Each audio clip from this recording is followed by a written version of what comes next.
l'occasion pour vous remercier d'avoir accepté l'invitation des ministères Croix-Dessus et puis remercier aussi les ministères de m'avoir invité. Je suis marié à la plus formidable femme. Alors, j'espère ici pas trop décevoir de monsieur, Francine Parent. Et ça nous a permis d'avoir trois extraordinaires fils, Victor, Félix et Hugo. Et comme disait Louise, je demeure en Gaspésie d'adoption à Maria, dans la baie des Chaleurs. Et on dit la baie des Chaleurs parce que c'est vraiment vrai. Hein? L'eau est vraiment chaude ici. On peut se baigner du mois de mai et aller au mois d'octobre. J'ai donné un titre à mon témoignage. En réalité, je donne toujours des titres à mes discours ou à mes sermons. Et ma petite histoire que je vous présente aujourd'hui, je l'ai intitulée « Les règles de l'engagement ». Pourquoi un tel titre, vous allez dire? C'est simple, parce que ma vie se résume à quelques engagements. Il n'y en a pas une vingtaine, mais je veux dire, j'en ai identifié trois que je vais vous présenter aujourd'hui. Trois engagements qui m'ont procuré et qui me procurent encore aujourd'hui le bonheur. Si je suis en mesure de dire quoi que ce soit ou de démontrer quoi que ce soit devant vous, c'est bien parce que Jésus-Christ a été le premier à l'œuvre dans ma vie. Et j'aime beaucoup l'apôtre Paul qui a écrit plusieurs lettres du Nouveau Testament. Et avec lui, je vais dire, selon 1 Corinthiens 15:10, que par la grâce de Dieu, je suis, François Vermette, ce que je suis, et sa grâce envers moi n'a pas été vaine. Alors, ceux qui se frottent sur moi se rendent compte que je suis un homme de conviction. Alors, quand je pense quelque chose, normalement, je le pense à la vie et à la mort. Hein? Et je crois aux engagements que j'ai pris tout au long de ma vie. D'ailleurs, je dois dire humblement que Jésus n'a pas perdu de temps avec moi. Je me demande s'il a eu peur que je me rebelle, hein, ou s'il a eu peur que la rébellion me saisisse. Je vais m'expliquer un petit peu plus tard. Vous allez voir que j'étais vraiment en danger de glisser là-dessus.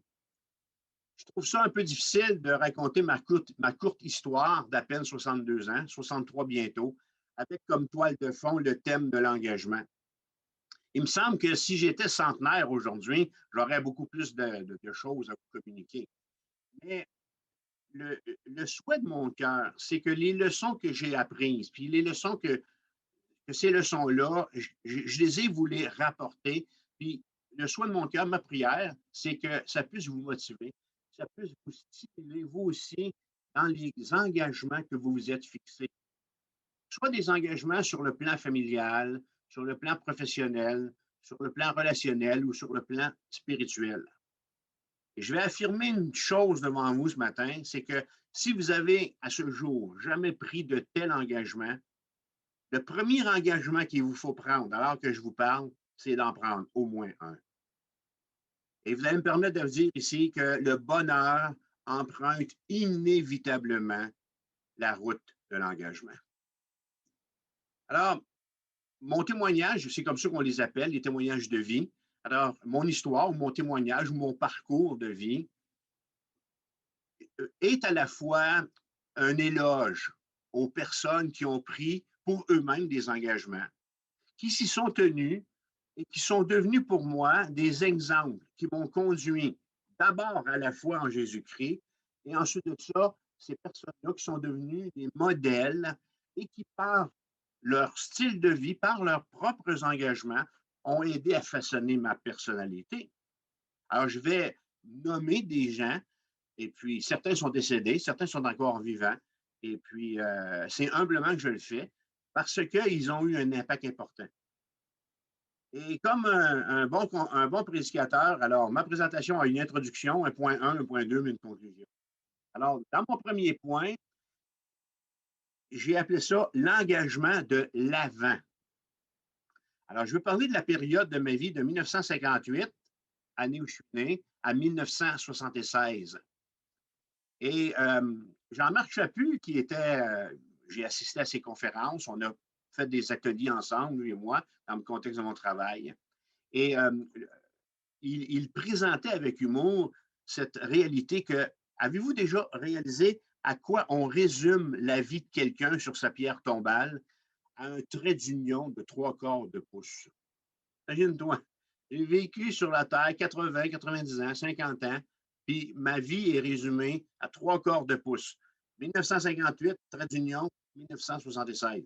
Alors, je voudrais vous parler de ce trait d'union-là, entre 1958 et 1976. Je vous explique pourquoi j'ai précédemment dit que Jésus s'y est pris tôt avec moi. Voilà pourquoi je vous dis ça.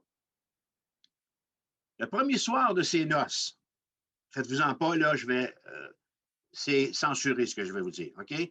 Le premier soir de ses noces, alors que ma mère, certains d'entre vous en ligne la connaissez, la connaissiez, le premier soir de ses noces, alors que ma mère ne devait être préoccupée que par sa nuit de noces et n'avoir de penser que pour mon père, ça va de soi, la voilà qui prie le Seigneur en lui disant qu'elle lui offre son premier-né. Comment est-ce que je sais ça? Ben, j'étais assez proche de ma mère comme de raison, puis maman, elle me confiait beaucoup de choses. Alors, je peux vous dire ce matin que maman était très vite en affaires. Il me semble que si j'avais été en mesure de lui parler le soir de ses noces, je lui aurais dit à peu près ceci. Mais même, maman, les priorités, qu'est-ce que vous en faites? Attendez que j'arrive avant de dire que vous allez me donner au Seigneur. Ce soir, c'est soir de noces quand même. Alors, je vous confirme que je ne suis pas le fruit de leur nuit de noces. N'empêche que, selon ce que ma mère m'a dit, ce fut une grossesse parfaite. Je suis né le 20 juin 1958, comme un petit poulet, sans à peu près lui faire aucun mal, semble-t-il. Lorsque j'ai été en âge de comprendre ce geste de foi de ma mère, c'est-à-dire la prière qu'elle avait faite pour moi le soir de ses noces, ben, il était déjà trop tard. Pourquoi? Parce que Jésus avait exaucé sa prière. Alors, cette information de maman qui prie et qui me donne au Seigneur, elle me l'a dit une fois qu'elle avait été exaucée. J'ai jamais changé de religion. Je suis né chrétien et je suis toujours chrétien. Le vrai changement pour moi, il a été de découvrir une nouvelle relation en Jésus-Christ. Une relation que me font connaître les évangiles, Matthieu, Marc, Luc et Jean. La Bible dit que Christ désire faire sa demeure dans mon cœur. C'est ce qu'il désirait faire. Et c'est ce qui est arrivé. Et voilà pourquoi, tantôt, je me suis présenté en vous disant que j'étais François, un chrétien évangélique. Une fois cette nouvelle relation amorcée avec Jésus, m'ayant fait cadeau de sa grâce, celui-ci m'a appelé à le servir pour au moins 80 ans. Et cette réalité-là, ben, je l'ai aussitôt réalisée très tôt dans ma vie. Alors, j'anticipe, comme pasteur, comme chrétien, comme homme, à travailler pour lui, bien au-delà de la pension du provincial ou du fédéral. Je suis déjà d'ailleurs pensionné du côté provincial, je crois, c'est ça. Alors, notre foyer familial a été un nid réconfortant. Il n'y a pas de bisbille, il n'y a pas de drogue, il n'y a pas de boisson, il n'y a rien de tout cela dans mon histoire. Hein? Et je vais vous dire, c'était très, très, très motivant, très challengeant, si vous me permettez l'expression. Alors, c'est un foyer qui était réconfortant, où le soir, il faisait bon rentrer, soit après l'école, après le travail, ou, quand je suis arrivé là, après avoir passé du temps avec ma fiancée. Si je suis nostalgique au seul souvenir du temps passé avec ma première famille, c'est-à-dire le foyer paternel ou maternel, papa, maman, les frères, les sœurs. Alors, quand je parle de ma première famille, c'est de ça que je parle. Alors, si je suis nostalgique au souvenir du temps passé avec ma première famille, c'est bien parce qu'il y avait dans ce foyer des personnes que j'aimais et que j'aime toujours, qui avaient elles-mêmes, et pour leur vie, pris des engagements devant les responsabilités de la vie. Vous connaissez le slogan qui dit tel père, tel fils, ou encore, ah ben, moi, mon père faisait ça comme ça, son grand-père faisait ça comme ça, alors moi, je le fais comme ça à mon tour aussi. Alors voilà pourquoi, voilà comment je suis en mesure devant vous de dire que la grâce du Seigneur envers moi n'a pas été vaine. Le Seigneur, en chef d'orchestre, a tout géré de la façon suivante. Alors, si je suis l'homme que je suis devenu aujourd'hui, d'abord, c'est parce qu'à mes côtés, dans mon enfance et dans mon adolescence, il y a eu un homme qui, à ce jour, s'est toujours tenu debout face aux engagements qu'il a pris. Je l'ai dit, je le redirai, mon papa, d'abord du vivant de ma maman, n'a jamais eu d'autre cœur que pour ma maman. Ça m'a tellement marqué la relation d'amour de mes parents que l'engagement qu'ils ont prononcé lors de leur mariage fait partie de mon témoignage. Alors, voici à peu près les vœux d'engagement qu'ont prononcé mes parents le 31 août 1957. Moi, Pierre-Paul, je te prends Micheline pour ma femme et mon épouse légitime. Je promets devant Dieu que je te garderai dès aujourd'hui dans les bons et les mauvais jours, dans la prospérité et dans la détresse, dans la santé et dans la maladie. Je promets de t'aimer, de te chérir jusqu'à ce que la mort nous sépare. Je le déclare solennellement. Mon papa qui venait de Saint-Augustin et ma maman qui venait de Sainte-Scolastique, une de la Sablonnière. Maintenant, aujourd'hui, ça s'appelle Mirabel. Se sont ainsi engagés devant Dieu. 50 ans plus tard, le 26 juin 2007, on était réunis en famille pour célébrer le 50e anniversaire de mariage de nos parents et ils ont répété devant nous leur engagement. Papa, j'en ai toujours été persuadé, aurait donné sa vie pour celle qu'il aimait. Et ce jour de juin 2007, les deux, ils étaient fanés, mais ils étaient beaux. Ils étaient beaux parce que le lien que cet engagement avait produit en eux les gardait encore ensemble. Maman est décédée suite à une chute le 12 octobre 2010 et est depuis ce moment-là avec le Seigneur dans sa dernière demeure pour l'éternité. Papa s'est souvenu de son engagement et l'a respecté jusqu'au jour où maman est finalement rentrée chez elle. Alors, j'ai dit merci à papa d'avoir cru puis d'avoir vécu selon l'engagement qu'il avait pris le 31 août 1957 devant ses témoins. Cet homme, mes chers amis, avec seulement une troisième année, a forgé ma personnalité et mes convictions les plus profondes concernant le mariage. Si j'aime ma femme, c'est entre autres parce que j'ai eu un modèle dans ma première famille. Aujourd'hui, 6 juin, 5 juin, on est quand aujourd'hui? 5 juin. Aujourd'hui, 5 juin 2021, après 40 ans marié avec Francine, 41 ans dans 2 jours, le 7, je suis, moi, le pâle reflet de l'enseignement de mon papa Pierre-Paul. L'engagement que mon papa a eu envers ma maman pendant 52 ans me motive et continue aujourd'hui d'être une nourriture pour moi.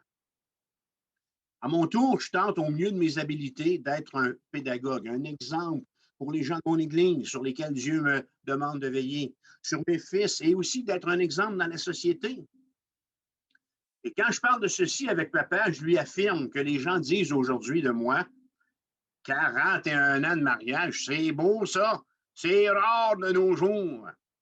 Voici à peu près ce que je leur réponds. Vous savez, il suffit d'avoir fréquenté la bonne école, d'avoir écouté le professeur et d'avoir fait ses devoirs.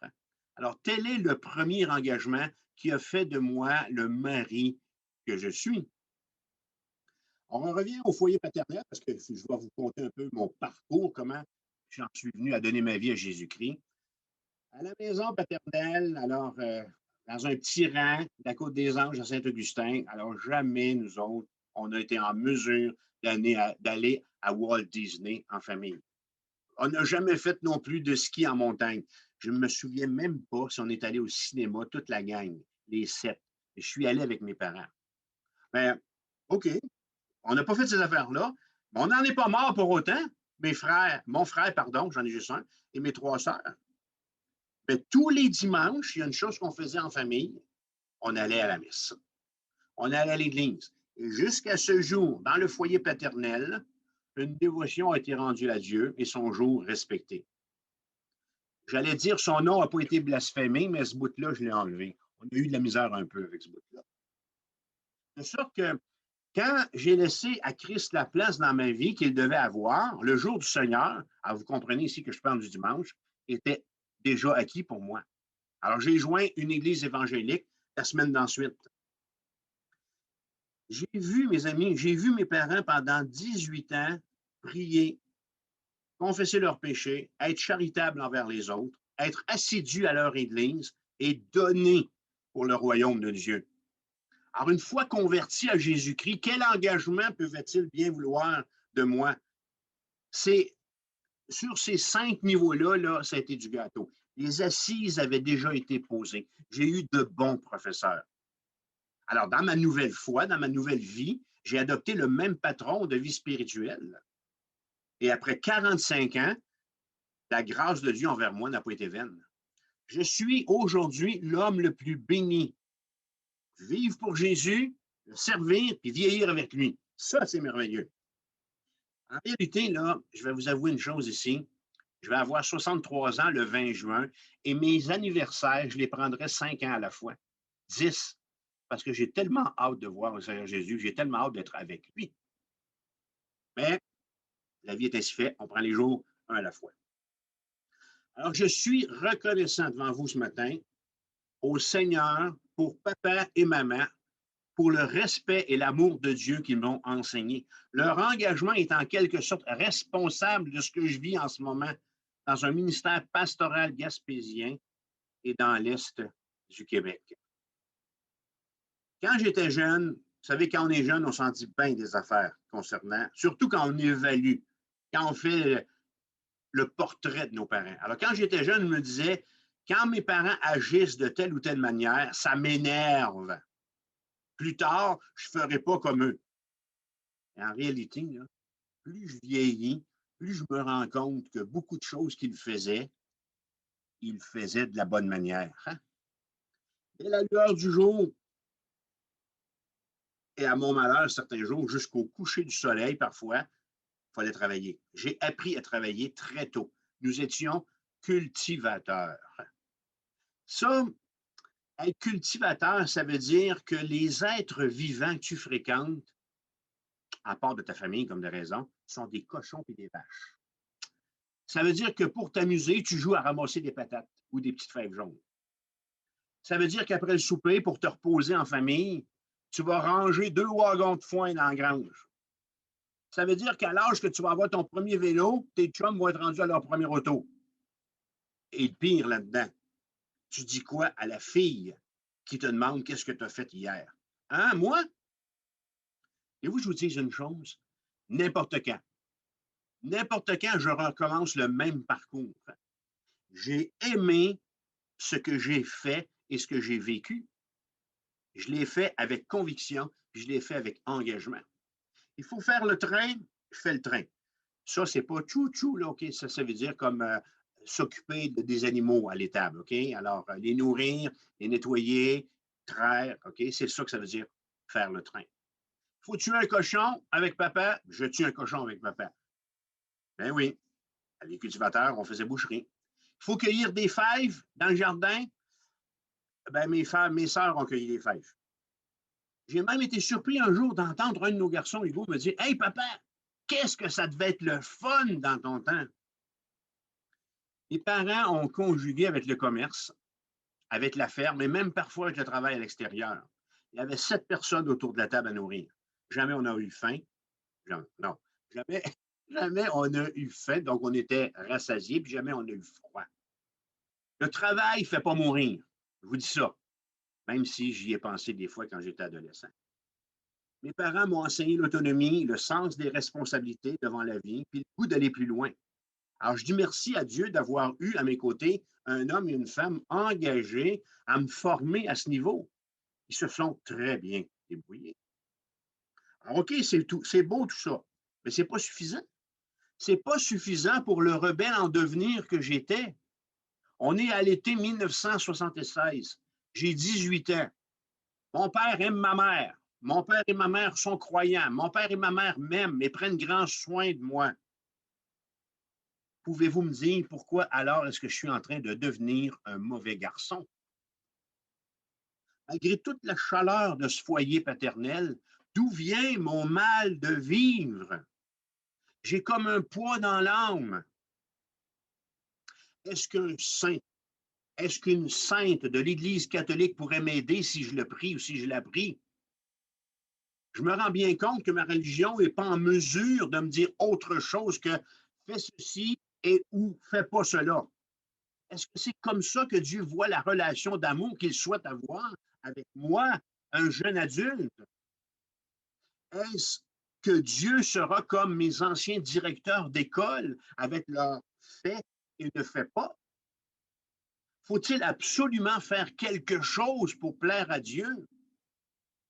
En 1976, à ce moment-là, Mireille Mathieu chantait « Pourquoi le monde est sans amour?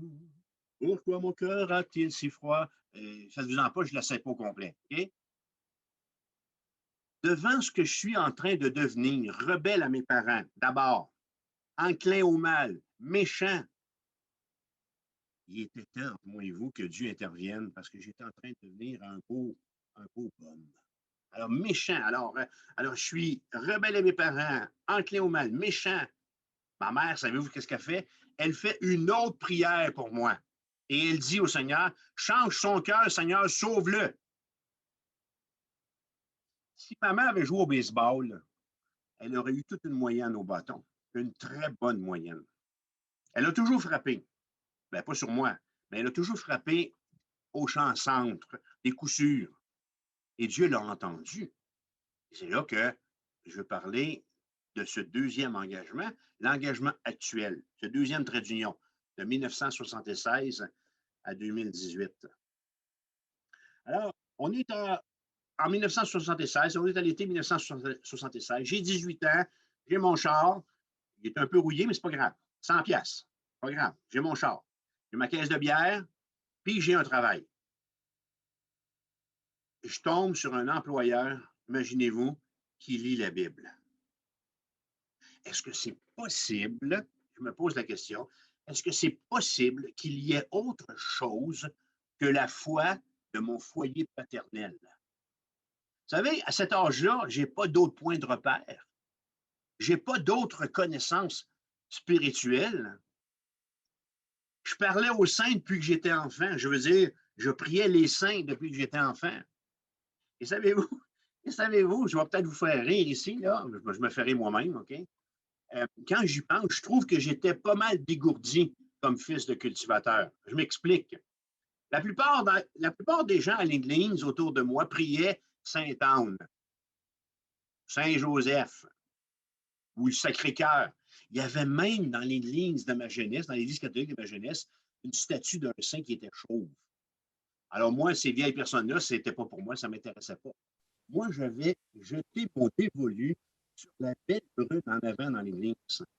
La belle Sainte Thérèse de l'Enfant Jésus, 23 ans.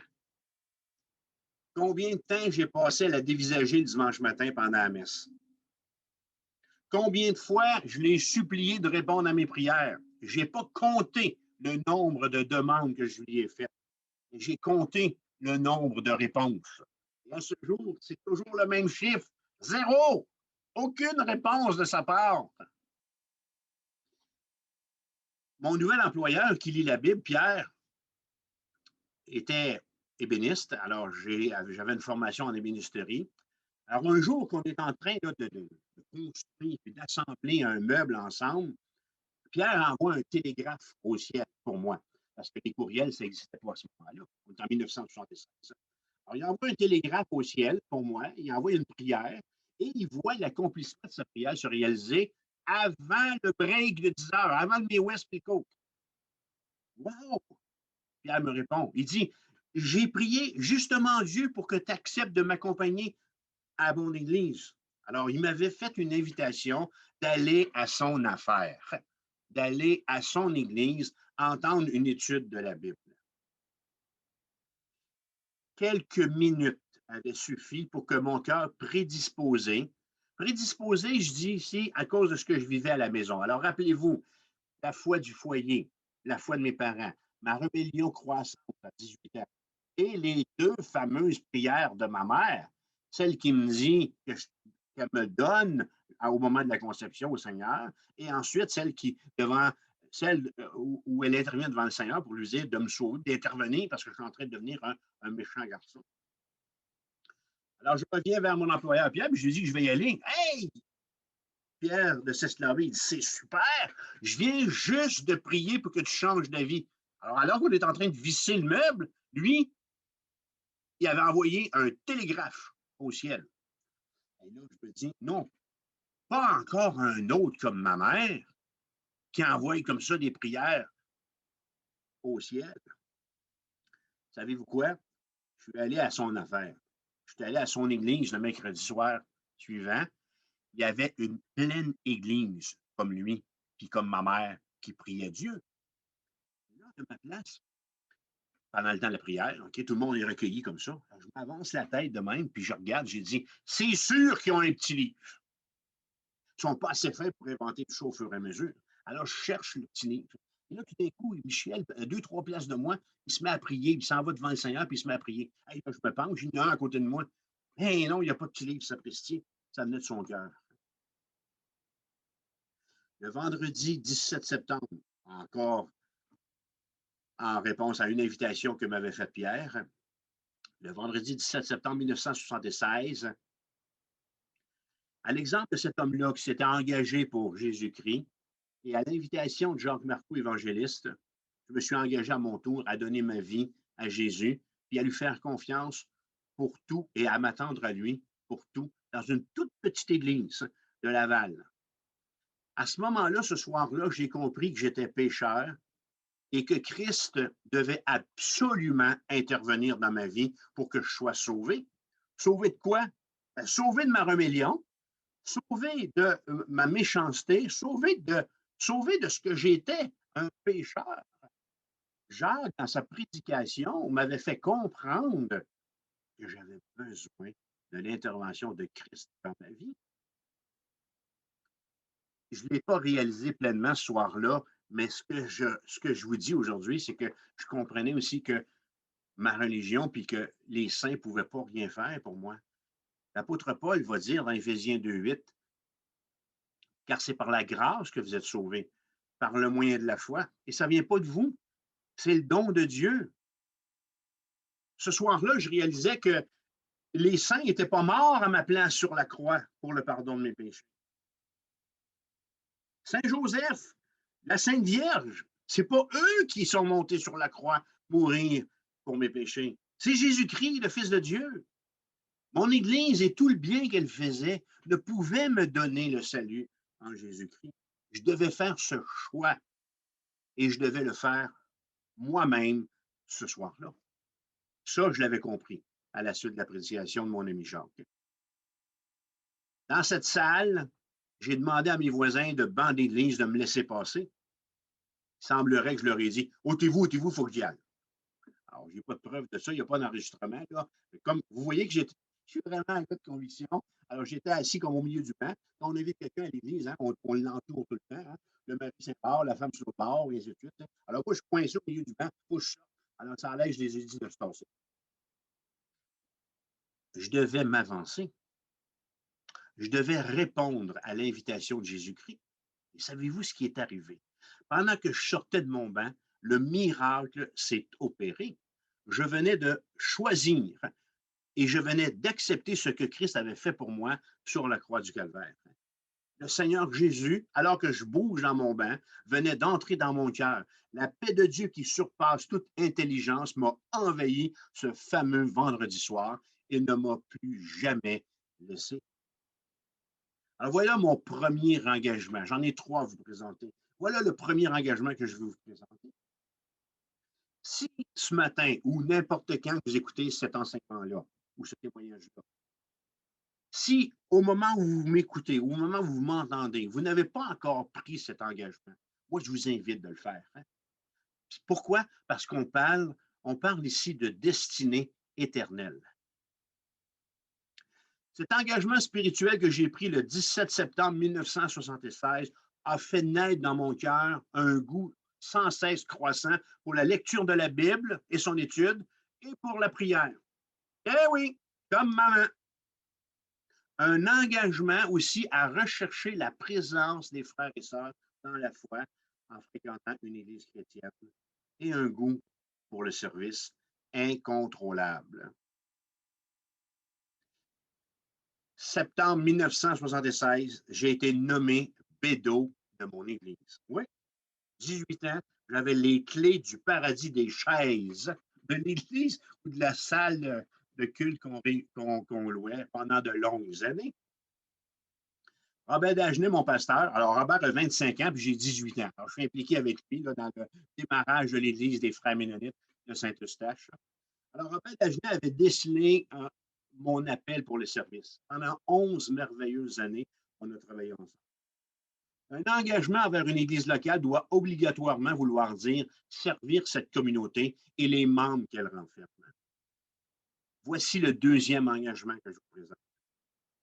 Si au moment où vous m'entendez, le Seigneur vous met à cœur de vous engager à le servir dans son Église, je vous invite à le faire. On parle ici des seules vraies bonnes œuvres qui procurent des récompenses. Alors, qu'est-ce qui m'arrive? 17 septembre 1976, je viens de donner ma vie au Seigneur Jésus-Christ. Je viens de reconnaître que je suis un pécheur, que je suis un méchant, que je suis perdu, que j'ai besoin de son intervention dans ma vie. Et là, soudainement, je suis capable et je suis habilité à rendre des services avec ma voiture. Je sais chanter. Mais d'où vient cette voix d'ange? Je me suis demandé. Je commence à faire de la présidence de réunion et j'acquiers un certain leadership au travers des années par le groupe de jeunesse dans lequel je m'implique. Alors, pendant plusieurs années, dans mon église locale, j'étais en charge du groupe de jeunesse et un peu comme dirait M. Jean Chrétien ce matin, mais que voulez-vous, hein? Que voulez-vous? Un rôle de leader jeunesse, ça apporte ses bénéfices. Un jour que je suis de retour à la chasse, j'allais à la chasse à la Madame Vermette ou à la future Madame Vermette. Alors, je la vois dans le cadre de porte, athlétique, racée, bien coiffée, elle était là. Vous savez, les motels, les lumières qui flashent comme ça, là, vacants, là, il y avait presque une lumière comme ça qui flashait autour d'elle. Elle est là. Elle est seule, la pauvre. Quelle chanceuse, je suis justement libre. Alors, j'aurais peut-être pu lui chanter ici. Ah là, je voulais vous chanter du Joël Denis, je ne sais pas si je vais le faire. Hey, Lolita, viens plus près de moi. Vous savez la chanson, OK? Là, je m'approche à côté, puis je lui dis, j'ouvre la bouche, tu sais, je me dis, je m'appelle François. Elle dit, je m'appelle Francine Francine Parent.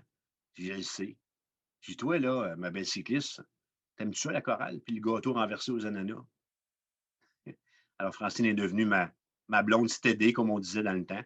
Celle pour qui j'ai commencé à prier, pour qui je n'ai jamais cessé de prier. À l'époque, je la voyais dans mes honeycombs. En réalité, c'est une fausseté, ça, parce qu'on ne mangeait pas de honeycombs, nous autres, en campagne. C'était des cornflakes. C'était bien plus plate que les honeycombs. Mais je la voyais dans mes céréales, je la voyais dans ma pizza, je la voyais partout. On a commencé à lire la parole de Dieu, on a commencé à prier ensemble pour plus jamais s'arrêter. C'est certain qu'on s'est donné un bec ou deux. Mais pas plus, on sortait ensemble, pas trop vite. L'engagement de fidélité de mes parents, je désirais le vivre avec elle le plus vite possible. Alors, je dis à un moment donné, je pense, Francine, qu'on pourrait se marier cet été, parce que comment ça fait fou un peu. Elle m'a dit, François, ça fait 4 jours qu'on sort ensemble. Tranquille l'autre. Je vais apprendre à te connaître, je vais apprendre à découvrir tes défauts. Il y a tes qualités d'oublier de t'avoir. Tu sais. Bon, je vous dis comme ça qu'elle attend encore. Là. Alors, voici un des plus beaux et sérieux engagements, je dirais, qu'on a tous pris, ou qu'on a pris les deux pendant nos fréquentations. J'ai 20 ans et elle a 19 ans, je crois. Oui, c'est ça. On a évacué, alors qu'on pense au mariage, l'idée de séparation ou de divorce en apprenant nos vœux. C'est le deuxième engagement à vie que j'ai pris. C'est la même chose pour Francine. Et je dis que plus on fane à notre tour, après 41 ans de mariage, plus cet engagement prend de la valeur et du sens. J'aime Jésus. Je le sers depuis 45 ans. J'aime Francine et je la sers depuis 41 ans et je recommencerai ici devant vous en prononçant les mêmes vœux. Je vis pour faire la joie de ma femme.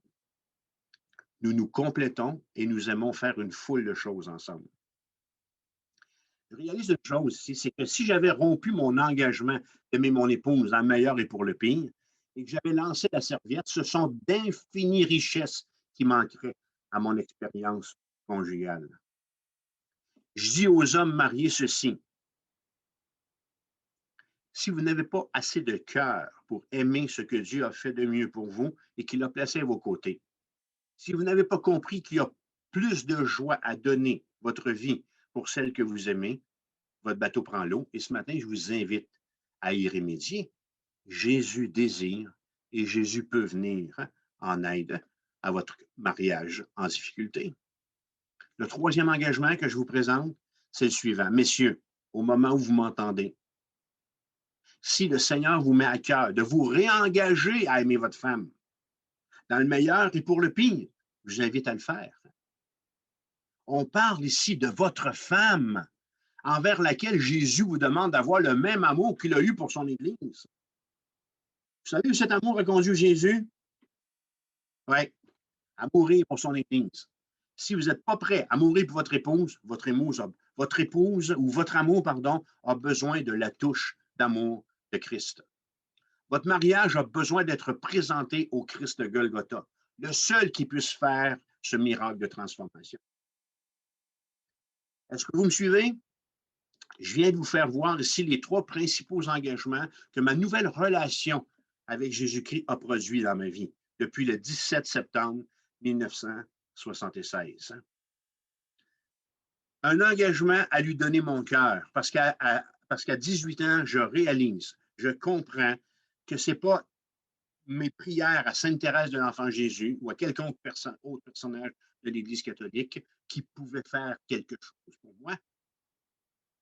Parce qu'à 18 ans, je comprends, je réalise que ma religion est bien bonne, elle est bien fine, elle est bien intentionnée, mais elle n'y arrive pas. Elle ne peut pas donner un sens à ma vie. À 18 ans, je réalise que Christ est mort pour moi et qu'il m'appelle à lui céder le contrôle de ma vie, ce que je fais. Vous me suivez? Ce que je viens de vous faire voir ici, ensuite, c'est un engagement à le servir dans son Église. Comme enfant de Dieu, comme chrétien, le Seigneur nous donne des dons spirituels de grâce. Mettez-vous à l'œuvre tout de suite si vous n'avez pas commencé et servez Christ là où il vous place dans votre Église locale. Et un engagement à aimer votre épouse, à aimer votre conjoint, je pourrais dire ici, jusqu'à mourir pour elle ou à mourir pour lui s'il le fallait. Je continue avec mon engagement actuel. Alors, je suis pasteur depuis 1981. Alors, ce sont je vous dis que je nommerai des personnes, ce sont les Francine Bastien, les Denis Tremblay et mon frère Robert Vermette, qui, chacun à leur tour, par des paroles ou des choix, m'ont convaincu de mettre du temps de côté comme jeune marié pour les études en théologie. Les choses n'ont plus jamais été comme avant. Le service a toujours été au rendez-vous. Il y avait et il y a encore beaucoup de travail à faire dans la vigne de Dieu et dans son Église. Il y a eu aussi, dans ma jeune vie de croyant, puis dans ma jeune vie d'adulte, dans ma vie de jeune adulte, des leaders consacrés, pour n'en nommer que quelques-uns. Alors, mon premier pasteur, Robert Dagenet, mes professeurs d'école biblique, Ernest Dick, Ben Classen, Jean Hiche, Jean Théoret, pasteur aussi avec qui j'ai travaillé, André Bourque, qui, par le souvenir que je garde de leur engagement ou à les fréquenter, me font dire devant vous puis devant tout le monde ici que je fais la plus formidable profession. Je suis pasteur. Au début, quand je suis entré à l'école biblique, j'y allais pour 1 an. Je me suis dit, oh, une formation. Alors, j'ai 21 ans, 21 ou 22 ans, tu sais. La sœur m'a dit, ben, t'es là pour la vie. J'ai 62 ans, puis je suis encore à l'école. Je suis encore à l'école de la parole de Dieu. Je suis encore à l'école de la vie. Je suis encore à l'école en train d'apprendre comment mieux servir Christ dans mon entourage. À 21 ans, j'ai reçu un appel au sacerdoce. À ce sacerdoce, j'y suis et je ne suis pas capable d'en sortir. Si j'en sors, ce serait mal faire. Alors, vous voyez que même quand je vous raconte mon histoire de vie, je suis un prédicateur, je suis un pasteur, je suis un enseignant. Je voudrais en faire plus parce que je sais que le temps va me manquer. Je suis persuadé que ce n'est pas tous ceux envers qui je vais avoir eu un ministère ou auprès de qui je vais être intervenu, qui vont se laisser rejoindre par le Saint-Esprit. Ça m'attriste. J'ai peu de temps. Qui sait, 90 ans, 100 ans, j'aimerais comme Billy Graham être encore capable de prêcher dans les 90, près du centenaire. Une chose est sûre, je n'aurai pas terminé. Je souhaite arriver au ciel. Et là, ne m'en veuillez pas, là, je vais vous dire mon souhait. C'est un souhait caché. Vous allez voir qu'il n'est pas malsain. Je souhaite arriver au ciel et voir cette ribambelle de croyants dire à mon Seigneur et à mon Dieu, c'est lui! C'est François Vermette qui m'a dit de venir ici. C'est François Vermette qui a prié pour moi. C'est François qui m'a encouragé par ses prédications à tenir ferme. C'est François qui, par sa discipline extrême et par ses efforts à me convaincre de m'engager, m'a aidé à comprendre ce que Dieu voulait pour moi. C'est lui! Ah oui, je suis content d'entendre ça. Vous savez pourquoi? Parce qu'à ce moment-là, ça va être permis, puis je n'aurai pas peur de m'enorgueillir. Qui parmi vous, mes bien-aimés, lors de cette glorieuse réunion, ça veut dire, là, ici, on est en présence de Dieu, on est au ciel, OK? Qui, lors de cette glorieuse réunion, pourra dire, hey, c'est le 6 juin 2021, lors d'un témoignage dans le cadre du ministère Croix-Dessus, que je me suis engagé de telle ou telle façon, pour Christ, pour Jésus-Christ d'abord. C'est lors de cette réunion-là que je me suis engagé pour mon conjoint, pour ma famille, pour mon Église. Qui? Je veux dire de plus, rendu où je suis rendu là. Dans sa grâce, Dieu nous a confié à Francine et moi 3 super garçons, Victor, 38 ans, Félix Ollier, 36, et Albert Hugo, 30 ans. Ils sont des gars. Ils sont des gars. Okay? Alors, j'ai eu droit à tant de modèles autour de moi. J'ai été si richement enseigné que je leur donne ce que j'ai reçu. Alors, je les confie quotidiennement au Seigneur, priant qu'ils prennent pour leur vie et non pour me faire plaisir les engagements qui vont les aider dans leur vie. Vous savez, j'ai la conviction qu'en les confiant ici au Seigneur, je ne me trompe pas et je serai fort heureux du résultat final. C'est une course. Vous savez, l'éducation des enfants, c'est une course. Ça s'achève juste au fil d'arrivée. Et quand je reprends mon souffle, je me rends bien compte que mes fils ont encore besoin de moi. Vous savez quoi?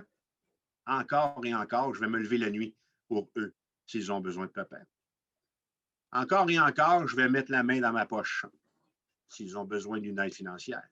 Et toujours, il va y avoir un couvert sur notre table où ils sauront trouver la nourriture. Je suis prêt à donner ma vie pour mes enfants. Jésus a tout accompli pour chacun d'eux. Il s'est engagé pour eux et il s'est engagé pour moi. Il est mon suprême modèle. À mon tour, je l'imite et je me donne pour mes garçons qui sont la chair de ma chair.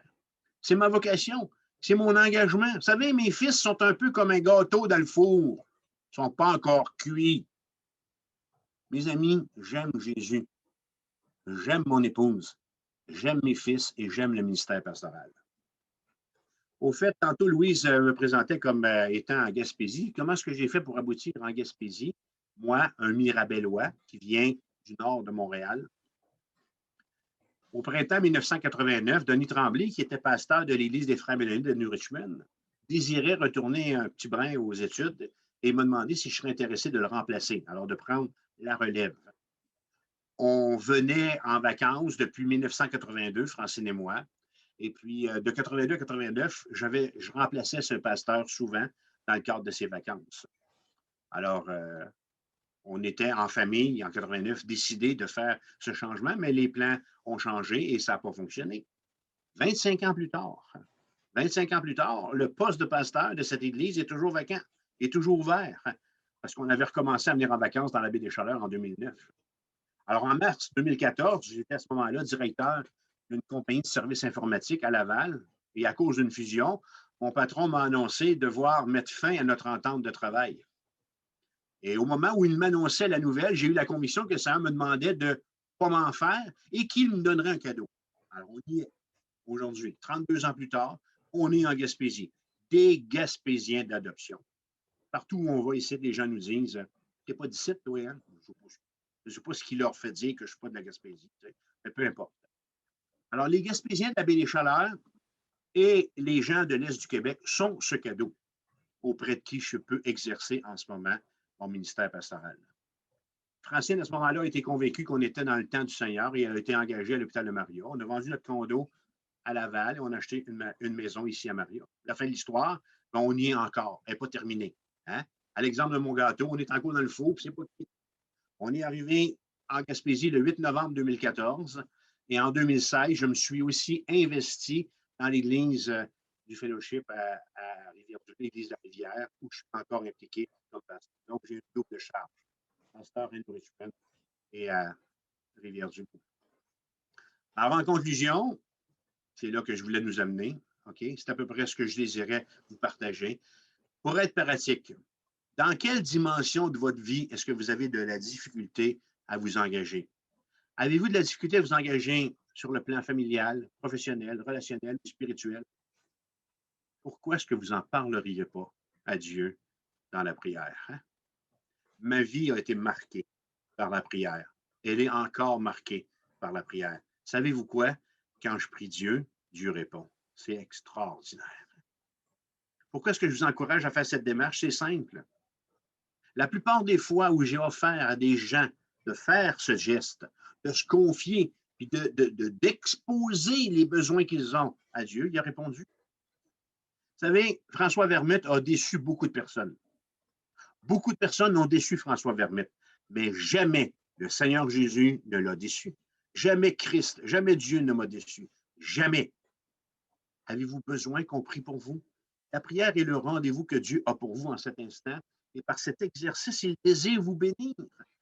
Laissez pas passer une telle occasion. Vous savez, il y a un temps dans notre vie où on doit prendre des décisions pour nous-mêmes, selon ce que le Seigneur nous montre, et arrêter de se soucier de qu'en dira l'autre, que va penser mon voisin.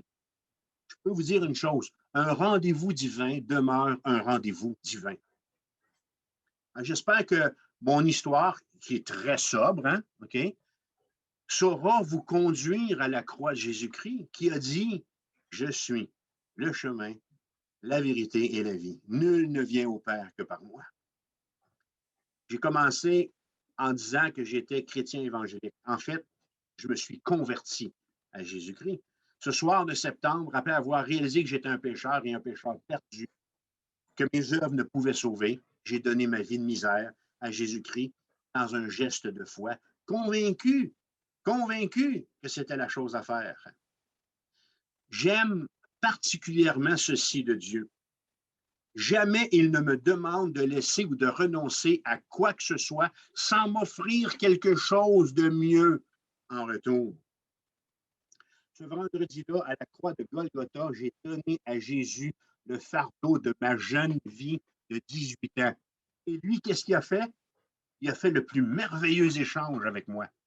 La Bible dit, venez et plaidons, dit l'Éternel. Ésaïe 1, verset 18. Venez et plaidons, dit l'Éternel. Si vos péchés sont comme le cramoisi, ils deviendront blancs comme la neige. S'ils sont rouges comme la pourpre, ils deviendront comme la laine. Et Pierre, dans un élan, dans une prédication, a dit dans le livre d'Actes des Apôtres, chapitre 2, 38, repentez-vous et que chacun de vous soit baptisé au nom de Jésus-Christ pour le pardon de vos péchés et vous recevrez le don du Saint-Esprit. Alors, Christ a pardonné mes péchés et Christ m'a donné son esprit. Quand le moment est venu de voir et de réaliser notre état devant Dieu, il faut que les changements que cette prise de conscience appelle aient lieu. Alors, en vous laissant, je vous dis ceci. Je prie que l'engagement auquel le Seigneur vous appelle, vous ayez la force en vous de faire ce qu'il faut pour relever ce défi céleste. Soyez bénis.